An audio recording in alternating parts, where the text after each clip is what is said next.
लक्ष्मण को अत्यंत क्रोध एवं आवेश में देखकर राम ने संकेत से उन्हें अपने स्थान पर बैठ जाने का निर्देश दिया और गुरु विश्वामित्र की ओर देखने लगे, मानो पूछ रहे हों कि वर्तमान परिस्थिति में मुझे क्या करना चाहिए।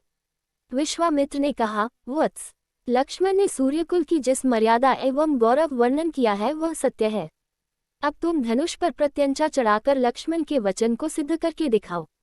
गुरु की आज्ञा पाकर रामचंद्र मंद गति से पग बढ़ाते हुए शिवजी के धनुष के पास पहुंचे। राम को धनुष की ओर जाते देख सीता और उनकी सखियां तथा जनकपुरी के समस्त दर्शकगण अत्यंत प्रसन्न हुए, किंतु उनकी प्रसन्नता को संशय ने घेर लिया। वे सोचने लगे कि जब विश्वविख्यात शक्तिशाली राजा और राजकुमार इस शिव जी के धनुष को हिला नहीं सके तो राम जैसे सुकुमार किशोर पिनाक की प्रत्यंचा चढ़ाने में कैसे सफल हो सकेंगे। सीता भी मन ही मन परमात्मा से प्रार्थना करने लगी कि हे सर्वशक्तिमान, इन्हें इनके उद्देश्य में सफलता प्रदान करने की दया कीजिए। मेरा हृदय भी इनकी ओर आकर्षित हो गया है, अतः इसकी लाज भी आपको ही रखनी है।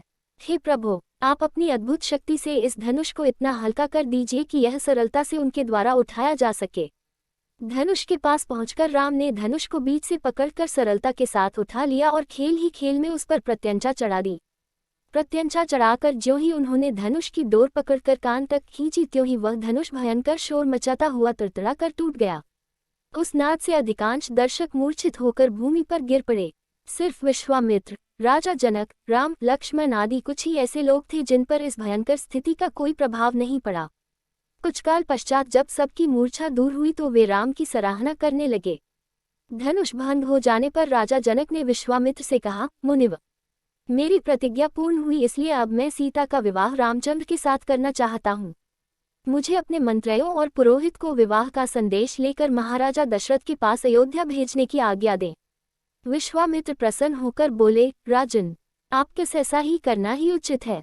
अपने मंत्रियों को ये भी आदेश दे दे कि वे राजा दशरथ को संदेश दे दे कि दोनों राजकुमार कुशलपूर्वक यहाँ पहुँच गए हैं। विश्वामित्र के वचनों से संतुष्ट होकर मिथिलापति जनक ने सीता को बुलवाया। वे अपनी सखियों के साथ हाथ में वरमाला लिए मंथर गति से लजाती हुई वहां आईं जहां धनुष को तोड़ने के पश्चात श्री रामचंद्र खड़े थे। सखियों ने मंगल गान प्रारंभ किया और लज्जा, संकोच एवं हर्ष के भावों से परिपूर्ण सीता जी ने धीरे से श्री राम के गले में वरमाला डाल दी।